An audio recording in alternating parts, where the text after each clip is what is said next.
So today is a little late start because it's Sunday. I slept in. I am going to Christmas market today after this, so I'll do the advent calendar and then we'll talk about a little bit of business because I think one of the most frequently asked questions is like, how can I get a visa? I want to work in Japan, right? Hi Tennessee, go Team Berry. So I thought that we can cover that. And I actually made a video in back in, I don't know, that was before COVID. 2017, 18. Oil with Jasmine. Um, because Jasmine also had a business in Matsuyama, Ehime. And go Team Berry, aloha. And so if you want to know more detail, you can go to the video. I think it was like most viewed video, so I think it's very easy to find. But that's always a question. I get DM about it and don't do that. Once I get those kind of like, oh, can you support Visa kind of video, the DM, I don't open it. So I'm not a Visa lawyer or anything. So legally, I can't support you in any way. So don't ask me those kind of questions in DM or email. Don't do that.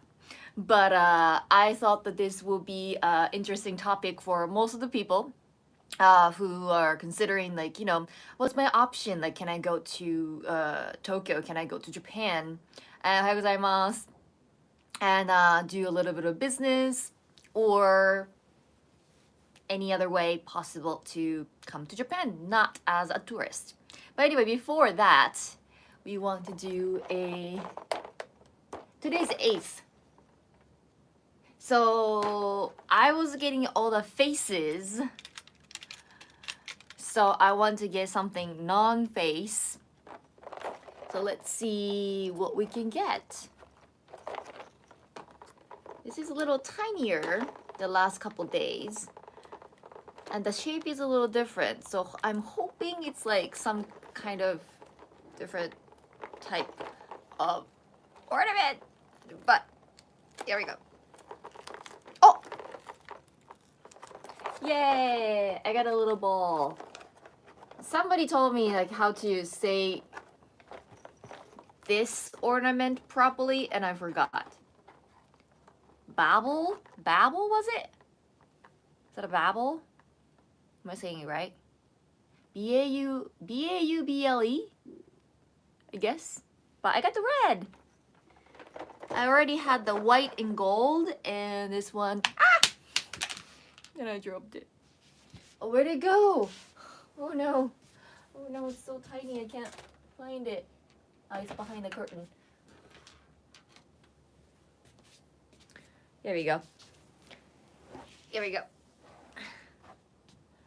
Yay, got the red. Yeah, B-A-U-B-L-A, babble. Right? Babble. 大丈夫, yes, 大丈夫. I thought you'd be live around 11. Yes, so I'm leaving after this. I was like considering like I wasn't like I could just like open up and then bring this along and I could just say, hey, I'm in blah blah blah, and I'm going to the Christmas market. I'm personally very excited because we don't have Christmas market in my hometown, and then there are so many Christmas markets all over the town. I was like, yes, right? So I was gonna like bring this and then like, oh, today's advent calendar was this, but then I was like, you know what? I can have 2 live streams, and so yes, I am doing just to open. Ta-da! Oh, red is nice. Yeah, I need more red. It's like, oh, like white, and a little bit of blue here. But like blue and green are kind of similar. So, red is good. Loving it. Bob Bill. Bob Bill. Bob Bill?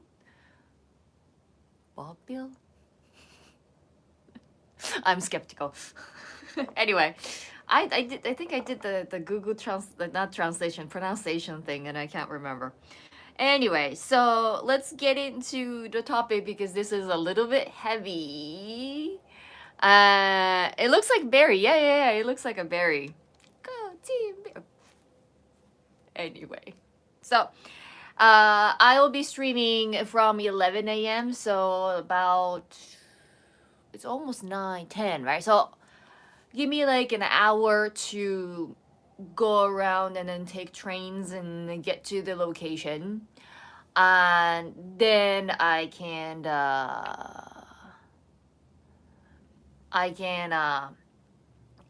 start streaming. It's gonna be horizontal one, the regular Sunday. I had to skip a couple of live streams the past few weeks. I had like so many events going on, so I can finally go out and do the walking around live stream. Actually, not today, yesterday I did two live streams one in the morning. And then before noon, around noon, I stumbled upon the Tokyo Dome City. And I was like in a little bit of distance, I saw like the roller coasters and Ferris wheel. I was like, what is this place? And it turns out it was the Tokyo Dome City. It's like, oh, I can just walk around, discover the area, and way go Team Mary. So anyway, let's get into today's topic. I think a lot of people are interested, even if you are not planning on moving to Japan anyway. For now, but you're very busy businesswoman. Yeah, I am. And then this is not the peak. Actually, the peak is coming like in 2-3 weeks. And I'm actually panicking inside. Oh, Kyle, thank you so much for super chat. Ohio Sherry and go Team Mary. Go Team Mary. Just go home from work. So thanks for the stream. So I can relax. Yay! And you can also stick around for the second live stream that's happening today from 11 within an hour. It's gonna be Sherry night. Okay, so business. So there are a couple ways to come to Japan and get a visa. Of course, the easy one is to become a tourist, but we're not gonna talk about tourists because that's just everybody knows how to do that. The second thing, this is limited for a couple of countries. So not for well, first of all, it's not an option for Americans. Sorry. But like if you are living in Canada or maybe Australia too, Australia, the UK, some other countries, and you can get and if you are under 30, then you can get a work holiday visa. And I think that's like one of the easiest visa that you can get, and then one of the rare visa that you can actually work in Japan. So I have hired a people who are on working holiday visa before, and it works. It works for both of us. You know, he or she doesn't need any sponsorship from the company, and they can just apply on their own. And because like work is not the main topic for them to get the visa. So if you are trying to get the sponsor from or guardian or something from a company in Japan, and then that would kind of red flag them, the immigration, to say like, so are you thinking of like full-time working under your working holiday visa? But it's not. A working holiday is supposed to be a cultural experience, while you can support yourself financially um, um, while you are doing whatever you want to do in that country. So you can study, you can work. So you should limit to like a part-time job level, not full-time work. However, for the company who's not sure of hiring a foreigners for as full-time, we can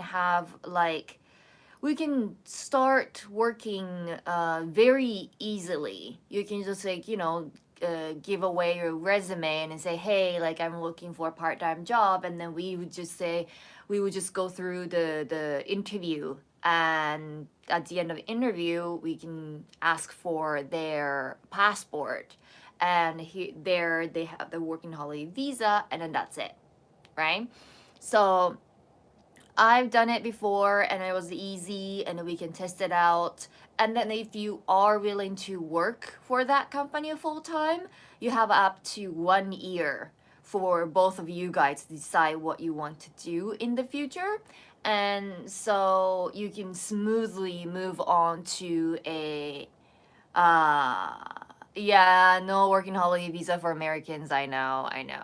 So it's very limited options. But if you are lucky to get working holiday visa, then that's the best way to start. Then you can you can try many companies while you're living in Japan, and you can if you can get a strong connection with one of them, and then you can say like, hey, I'm willing to work full time, and they might be able to support your visa, and they can change to full-time work visa, right?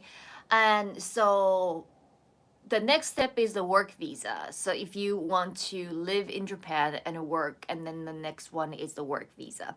Work visa is a little tricky because most of the time, with the very little exception, but most of the time you have to have a bachelor's degree. That's absolutely the must. So can any company help you transition into a full-time work visa from the working holiday visa? No, no, because if the company is only looking for part-time workers, then you're out, right? You have to be full-time to get the visa sponsorship. And also, it's a lot of workload for that company. So there are many small companies who are like, okay, so I want to hire you, but I don't know how. And to figuring how to hire you would cost a lot of money on the business for the company. So we don't want to do that. And that happened a lot. And Americans can get the new creator visa as a full-time YouTuber. It's qualified. Not so sure about that. I think that's going to be a very, very difficult. It's something like, Japanese or other foreigners who wants to live in the US, but they want to get the O visa, like a creator artist visa. But I've gone through all the details for American work visa, but like not the H visa, but the O visa. It's very difficult to prove that you are worth getting that visa. So the easiest way is that to get hired by a corporation, and you get the work visa in Japan. However, let's say if you don't have a bachelor's degree, and then you are pretty much out. And the small exception for that is that if you have a working experience in your country in that industry for at least 3 years, and it doesn't mean that you are self-employed and say like, oh, I have been, I don't know, let's say for English teacher, let's say like, oh, I have been teaching English to local kids. That doesn't count. If you want to prove that you are qualified, even though you don't have the bachelor's degree, you have to say, you have to prove with the payroll, like a pay slip, and then like the like recommendation letters from your employer for 3 years worth of that. So you need like a kind of like a certification from your employer saying like, this person started work for this company from this year and to this year, and that's beyond 3 years, and then he's getting this much payment every month, and then all that kind of stuff. So if you can get that, then cool, but probably you cannot.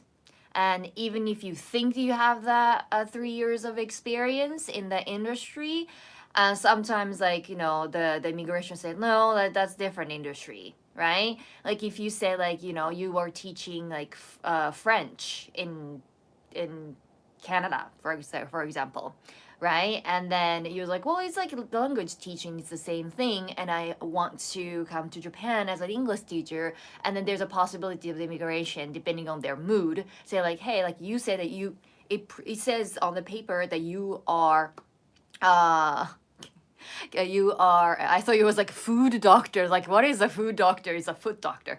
But they can say something like, well, you have experience of teaching French but not English, and so you can come to Japan, something like that. So it's you can try, but it's very, very strict.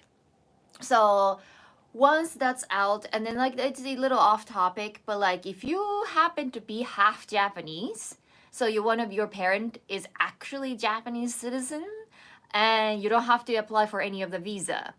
And you might not know this because it's usually called a spouse visa. So like if you're not married to a Japanese person, you can't get the spouse visa.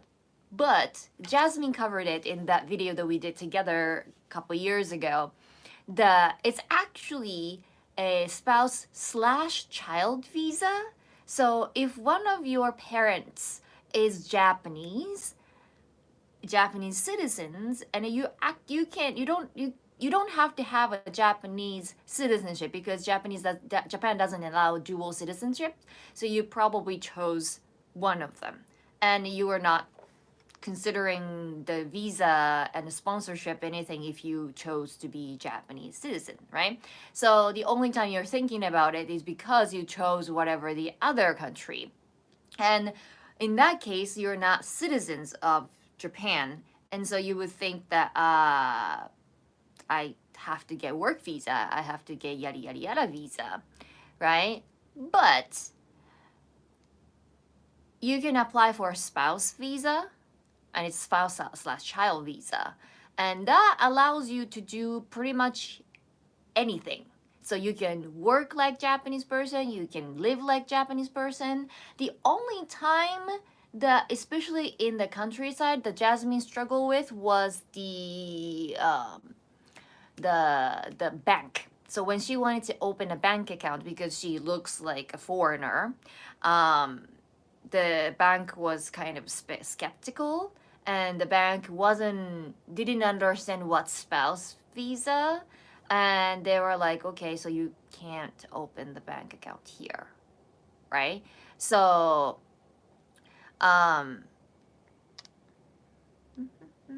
what is the catch of the spouse visa? There is no catch. It just, so in order to get the spouse visa, just so you know, if you're like, oh, that means I just need to marry to Japanese person. No. So I think it's the same thing in the States or any other countries. When it comes to marrying someone in order to get the visa, the scrutiny is very, very strict. And so you have to prove to the court. You probably have to appear to the court, bring in all the how can I say, proof that you have been dating for a while. So even for my host parents in Hawaii, my host mom is Japanese, and the okay, give me 1 second.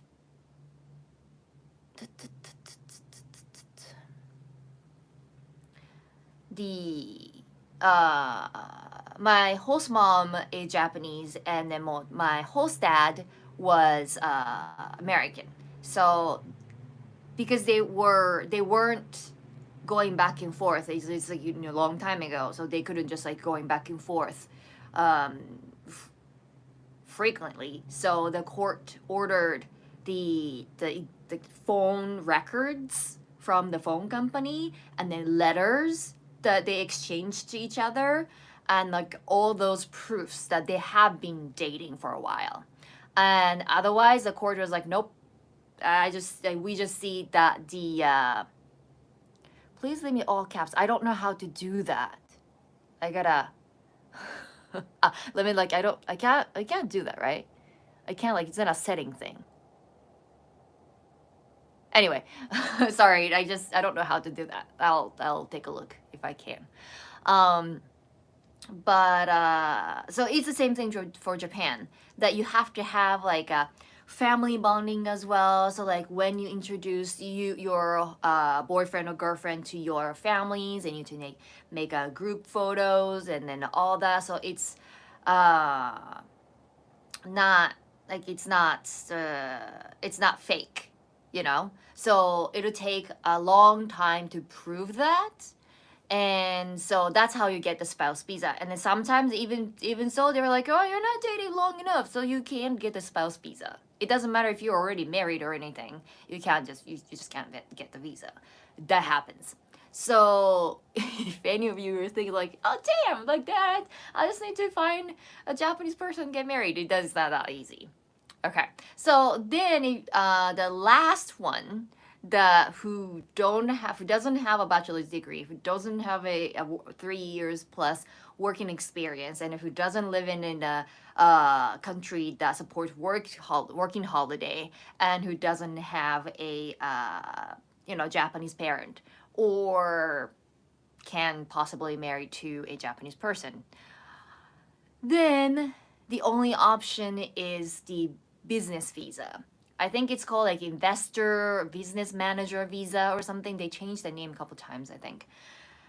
And this one, as long as you have money, you can get the visa and start a business in Japan, and you can live and act like Japanese person. So the detail is covered very well between me and Jasmine in, I don't know, 5 years ago, 6 years ago. So you can just go through the video. I think it's like the title is like how to start a visa in Japan or something. So it's easy to just look for. But briefly, yeah, money talks. Yeah. So well, you don't have to be rich. If you want to move to the States and start a business or something, you have to like donate a lot of money. And I mean like a lot of money. But in Japan, not that much. So first of all, either you have the capital of more than 5 million yen, which means $50,000.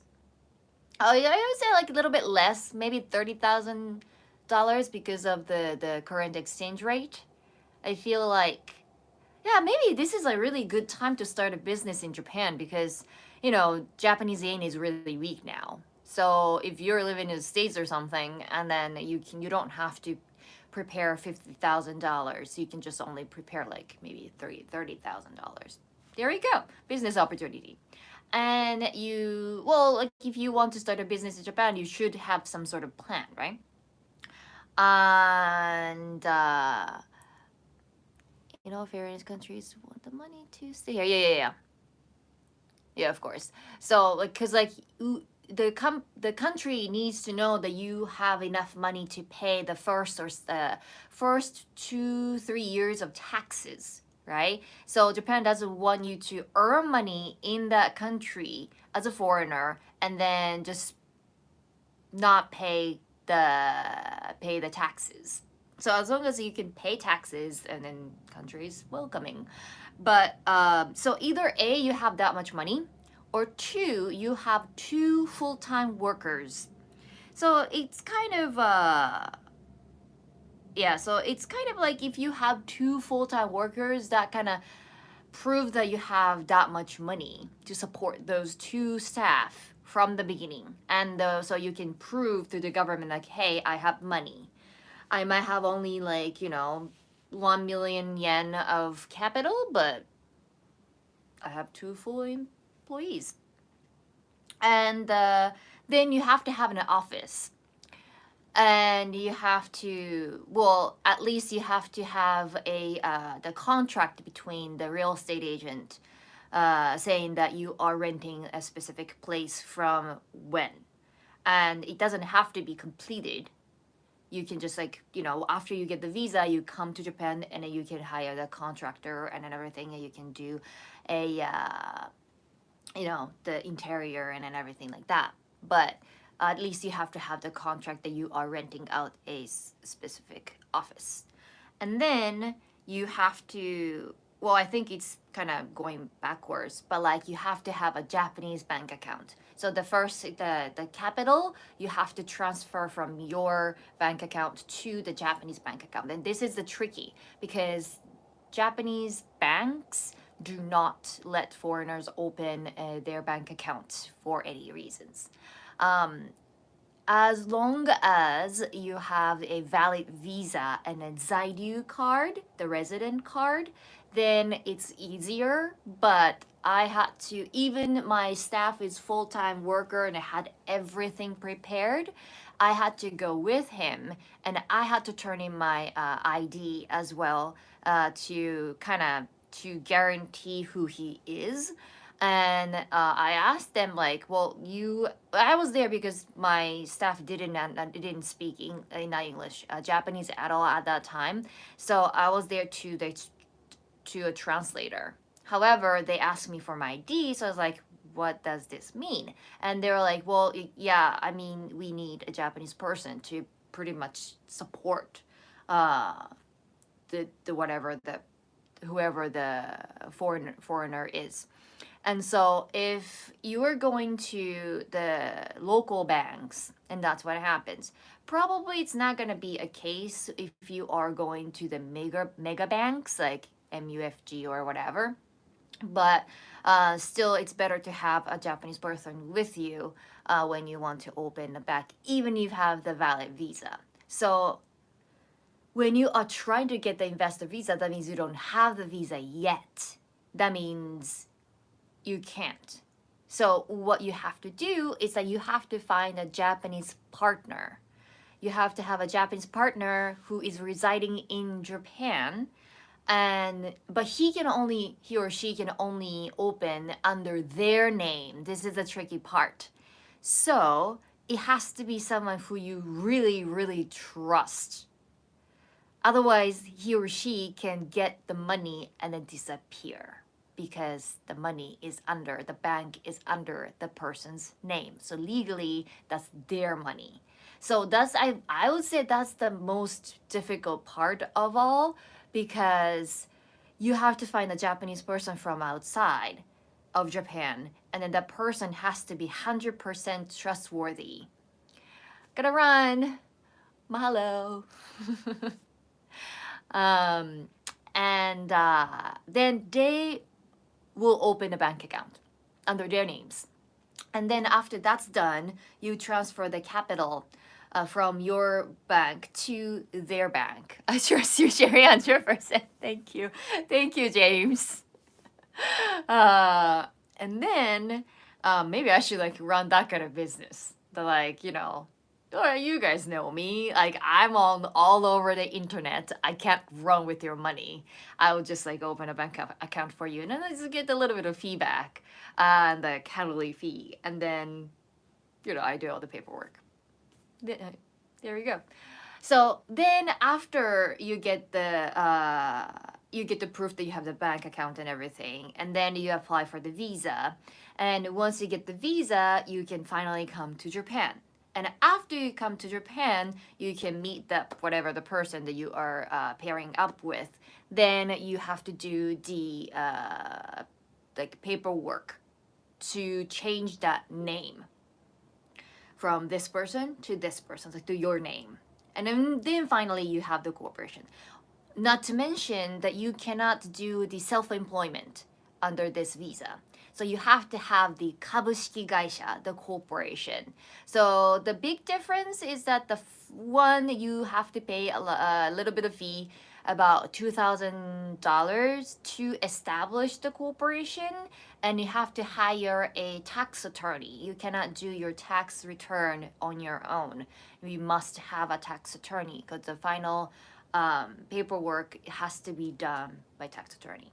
So that will cost a little bit, like depending on your income. But if it's corporation, I think I would say roughly, like if it's cheap, $2,000 per year, but more likely it's gonna go 5,000.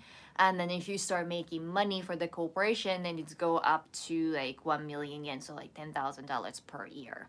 And then, even if you are in the red, the corporation are obligated to pay some sort of taxes. If you are self-employed, and then if you are in the red, you don't have to pay a penny to the government. And sometimes you can get a refund, right? For something, I can't remember. And or sometimes you can get a governmental support. However, if you are corporation and even if you say you are in the red, you can adjust the expenses because it's corporation. You can count your salary as expenses. So even in the book it says it's in the red, it doesn't mean that you don't have any money. So that's why the government would usually charge you for about $800 per year as taxes, corporate taxes. It's not much, but still, that's something you have to kind of like remember. So that's how you start a corporation in Japan. So once everything's done, once you establish the corporation and then once you transfer the bank name to the under the corporation, you get all the capital that you transfer beforehand back, then you can start your operation. And it's just so much that you have to go through, and then doing remotely is almost impossible. So most of the time those people who wants to get the investor visa would come to Japan under a tourist visa or something, though they can't technically work or anything or open a bank account under their names, but at least they can physically visit those property when they want to when they want to decide the office or meet a Japanese partner and then have a meeting or something face to face. So you were looking maybe coupled visits, or maybe I think you can stay up to 3 months under tourist visa. So that might be something that you might want to do. That means that 3 months of your life you are not making enough money if you are not like IT company or something that you can work from anywhere you want. The other things, there are two more things that those are kind of new visas. So when I made the visa video, that wasn't included. But one, there is a startup visa, and startup visa is kind of location limited. I know there's like one office in Shibuya, and there are a couple of offices in major cities throughout Japan. And the competition is really high because a lot of people wants to get the startup visa. And then what it does is that mainly it's for those who went to Japanese university to graduate from there and but wants to start a business in Japan. However, they don't have enough money to start a corporation because they have to have at least 5 million yen in capital, and they don't have that. They just graduated from university. So they have this like startup visa where as long as you have a very, very solid business plan, and then if they go through all the scrutiny from the government, and then the government said like, oh, you have a really good business idea, and we would back you 100%. Not like financially, but they will give you this startup visa for first 6 months, and you can extend it to 1 year, I think. So basically the government is saying that like we will give you all the support that you need. If you need to get an office, if you need to get a staff, we can consult with you for free of charge. However, that means that you have to figure out the way to one, earn as much as the minimum of 5 million yen for the capital. And well, I think that's the most difficult part, the most important part, because otherwise under your startup visa you will be able to get the office and then get the staff and everything, right? So they basically waive the 5 million yen rule for up to 1 year for those startups. And if you can't get enough money, then you are out of the country at the end of the year. However, if you can, and you should be able to, because that's the reason why the government is telling, like asking you to have a solid business plan. And if you don't have solid business plan, and then you are pretty much out from the beginning. You're not gonna even get the startup visa to begin with. But if you do, and the government approve that, and then you have all the support, and you can work towards earning more than 5 million in 1 year. Then you can change your visa status from startup to a to the investor business manager visa. I think that's the only smoothest way that you can get the investor visa, unless you're dirt rich. The one last thing that I want to cover is that I probably should like make a visa video, but I'm not an expert. But this is like a start, right? Because like everyone needs like a basic information, and if you think like, oh, one of them is like, oh, this is like what I want to know, and then you can go into more professionals videos and whatnot from there. But I can do like a sum up video. But what was I gonna say? So the last one, one of the newest visa was the Nomad visa. So it was more like an IT nomad visa, and I don't know how long they're gonna keep that visa going. But basically, the government kind of pitched as if you are working online and you don't need to physically be in anywhere specific, and then you can work from Japan for up to a year. So normally I think you cannot work even remotely and earn money and live in Japan over 3 months. So up to 3 months, like if you're not, doing any physical work within Japan, it should be fine, right? Tourist visa, right? But you don't have the extended tourist visa beyond 90 days, I think. Or now I'm like, my knowledge a little vague, but I don't think you're allowed to do any sort of work in Japan. Anyway, so there's like the IT nomad visa. If you are interested, you can like look.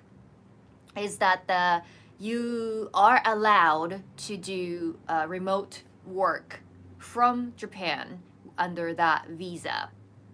And technically, you're not supposed to. You're not supposed to work on tourist visa, right? So you are allowed to work, and so it sounds like if you like, let's say a graphic designer or some insurance, health insurance is something that you can just get it in your country. That I don't think you can get one in Japan, and then the government pitched as if like if you are like a freelancer or something, you can also come to Japan and work. However, it's not.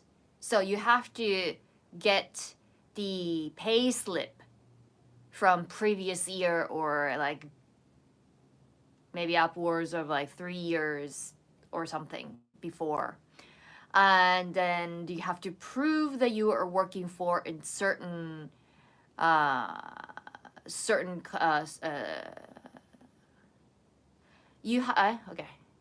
okay. So one, you have to get the proof. You have to get the proof that you are working for one of the big corporations. So you can be self-employed. And go Team Berry. Good evening. Then two, you have to be earning more than 1,000,000, so 10 million yen per year, and you have to prove with the payment. And so I think those are big too. So the government kind of pitched it.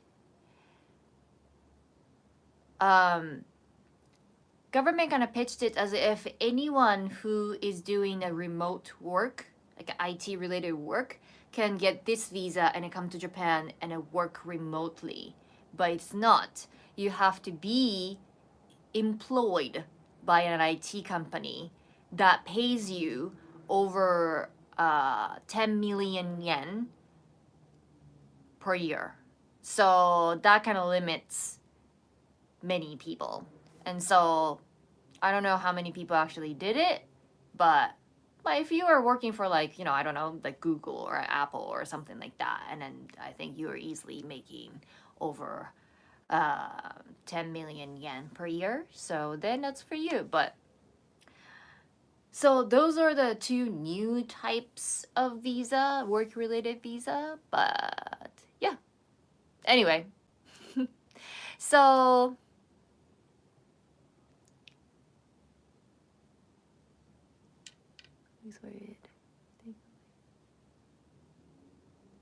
I think it only allows you to stay for 6 months. Yeah, I think so. It was like probably 6 months. It's same as like a startup visa and a working holiday visa. The first, they only issue 6 months, and then you can extend it to a year or something. But just got an alert that the cherry is running late to the Christmas market. Yep. So I gotta go. I gotta get going. I might be a little late for the Christmas market thing, but I'm leaving now, and then I'll be back in 30 to 40 minutes, and I'll be doing a live stream from the Christmas market. Oh, Wayne, thank you so much. Buy something, Jerry. Thank you, thank you. I will. Christmas market should be filled with vendors.